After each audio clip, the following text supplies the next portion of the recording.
Se marier est une bonne chose, mais est-ce la raison pour laquelle il faut se presser pour aller au mariage? Le mariage aujourd'hui n'est plus un sujet tabou, mais il y a de cette réalité dont on ne parle pas. Par exemple, les parents qui forcent leurs enfants à se marier parce qu'ils veulent voir leur petit-fils ou leur petite-fille. Et ces enfants qui entrent dans le mariage sans se connaître véritablement, mais au fil du temps, ça devient une pénibilité pour les deux. Donc, les parents ne sont plus là. Aujourd'hui, quotidien des hommes s'est intéressé à cette question, ou au quotidien des hommes nous envoie sur le terrain pour avoir l'avis des gens sur ce phénomène. Comme toujours sur CTV, suivez-nous parce que maintenant ça commence. Monsieur, Bonjour monsieur, comment vous allez? je vais bien et chez vous? Ça va très bien. Merci de vous présenter. Je m'appelle monsieur Thiaby Précieux. Je suis technicien mécanique automobile. Précieux, qu'est-ce que vous pensez par rapport à la pression des parents vis-à-vis de leur enfant pour le mariage? Ah, l'affaire là, bon, c'est un peu c'est un peu compliqué, mais bon. Bien vrai, bon.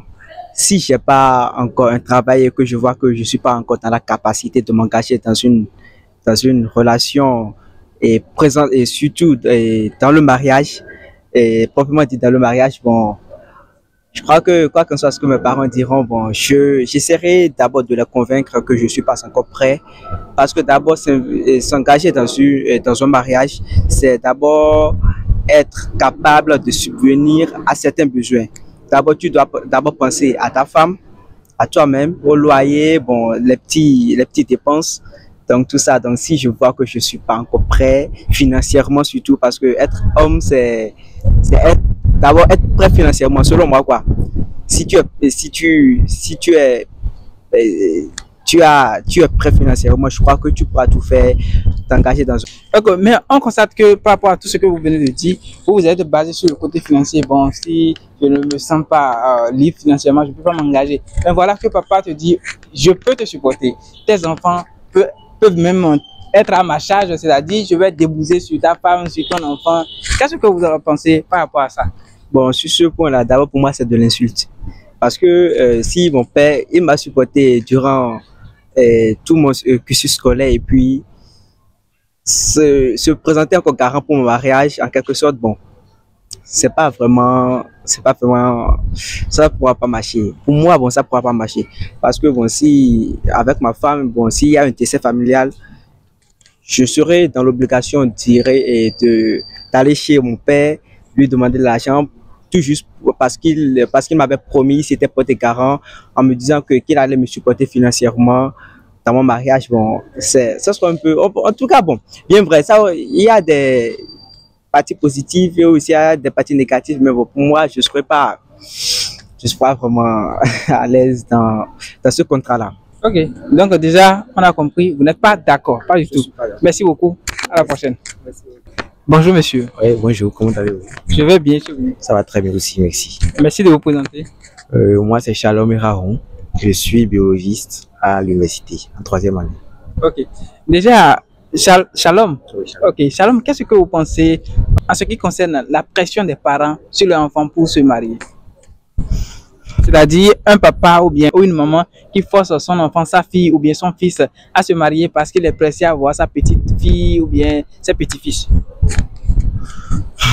Pour ce côté-là, je dirais que d'abord le mariage, bon, pour avoir de petits-enfants, il faut d'abord le mariage de l'enfant, du fils. D'abord le mariage, c'est un grand carrefour et on s'y aventure pas comme ça.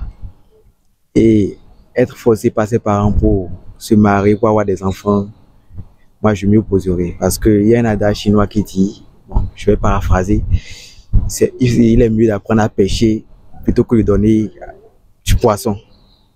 Donc, si je dois compter sur la richesse des parents pour me lancer sur ce plan-là, sur cette voie-là, ça n'ira pas parce que papa, maman peut décider à tout moment. Et si ça c'est fait, je ne suis pas le seul enfant de ma famille, il y aura partage des biens. Et bon, les biens, ça ne me suit pas. Après, ça va se terminer. Après, je serai seul et quand j'ai commencé à chercher comment faire, non, ça. Parce qu'il est bon d'avoir son propre job, d'avoir son propre argent, d'être bon financièrement. Parce qu'on dit après Dieu, c'est l'argent.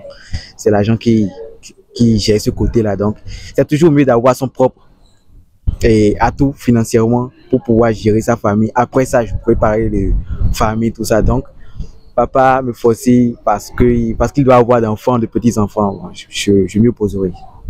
Vous n'êtes pas d'accord? Je suis pas Merci, à la prochaine. d'accord. Oui, à la prochaine. Et voilà, nous sommes à la fin de cette émission. Prenez rendez-vous avec nous pour ce mercredi à notre séance Une histoire des leçons. Une histoire des leçons, vous savez, nous partageons toujours des histoires éducatives, des expériences vécues par des gens et aussi des témoignages. N'oubliez pas, ceci TV, c'est la lumière de la parole, c'est la vérité et c'est la vie. Ouais. Se marier, c'est une bonne chose, mais savoir se marier est encore mieux. À la prochaine. Bienvenue sur CTV, la chaîne dédiée à la transformation et à l'épanouissement personnel. Ressentez le changement en embrassant chaque instant avec intention et clarté. Découvrez les secrets pour accéder à une existence plus épanouie et éclairée. Plongez dans notre contenu et sentez la transformation s'opérer. Embrassez le pouvoir du changement dès aujourd'hui.